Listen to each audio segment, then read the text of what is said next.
Hi everyone, so as it's National Breastfeeding Celebration week this week, I've come down to Pugneys in Wakefield where they're having a feed-a-thon with Fab Charity, and I've got Becca here who is a breastfeeding mum and also works at Fab, and we're going to have a bit of chat about how important Breastfeeding Week is, as well as Becca's journey too.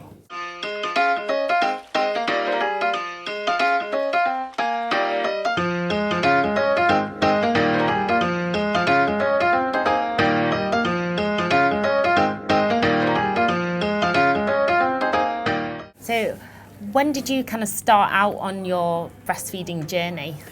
March 2016 with my firstborn, and it were a really smooth start, to be honest. There were no issues at all until about 3 months, and that's when we started getting latch issues and position issues, and things started falling apart a little bit. Yeah. And had you always planned on breastfeeding? I had, yeah. I'd spoke to my midwife. My midwife was part of the Lesh League, so I had good sort of solid foundations really. I had antenatal classes where Fab attended, so I got lots of information before he was born. Yeah. And how did you find it? You said it was difficult for about 3 months. Yeah. How did you get through that? With support from Fab and my health visitors. Yeah, the groups that I went to were just fantastic. My health visitor was just beyond amazing, as were Fab. They all came out to my house and they got me through the thick of it. Yeah. And how did you start to get involved in Fab Charity? I think my eldest were about a year old, and I just thought actually I'd quite like to do this. I'd like to do some groups. So I did my volunteering, ran a couple of groups, and did Helpline, and I'm now working for him. I'm doing a lot of social media stuff and antenatal stuff, and it's fantastic. Yeah. What would you say are some of the biggest barriers for mums that you meet when it comes to breastfeeding? I think information, antenatally.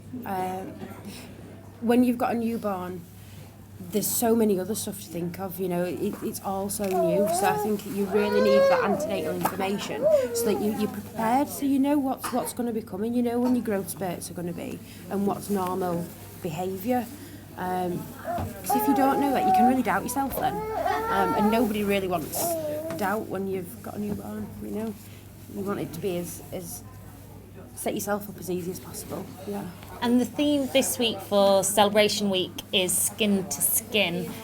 So that's something that I tried to show in a book that I've just made with Rachel Pesterfield called Mama Milk. And skin to skin, I know that was so important for me because it wasn't necessarily about the technique to start with breastfeeding. It was just having that initial skin to skin, whatever way you decide to feed. Yeah. How important has skin to skin been for you? Massive. It's something that I still do now. And I mean, he's 11 months and my eldest is over 3. It really reconnects you, I think. It gives you that chance to just be in a quiet room and reconnect with your baby. And I think it's really important for dads as well. It's another way that they can bond, you know, and something that they can do with baby that makes a difference. Yeah. And what tips would you give to mums who are just about to start on their breastfeeding journey? I would say get as much information as you can, go to any antenatal workshops that you can, get into Facebook groups, and find yourself a solid village. Get to your breastfeeding groups. They're amazing and they are there to help you.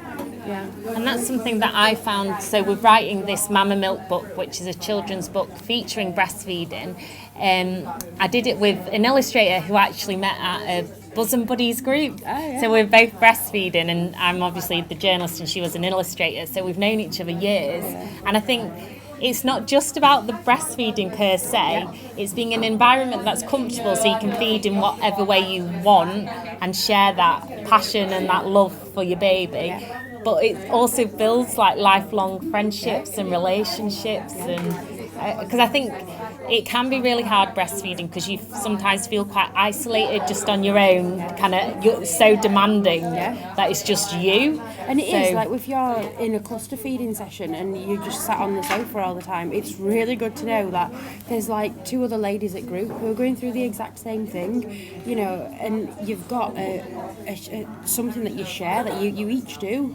You know what everybody's going through, and it's brilliant. You make solid friendships. Yeah, and I definitely think, like you said, with Facebook groups, it's really worthwhile. And also, like, for me, I found blogging and vlogging really helpful because I could do it at any time of the night or post in a group at any time saying, my baby's doing this, what does this mean? And there was always somebody on, like always. So it makes you feel a lot less lonely and isolated. So anyway, we're going to get enjoying the booby cupcakes and a nice picnic here at Pugneys Country Park. So we'll see you in a bit.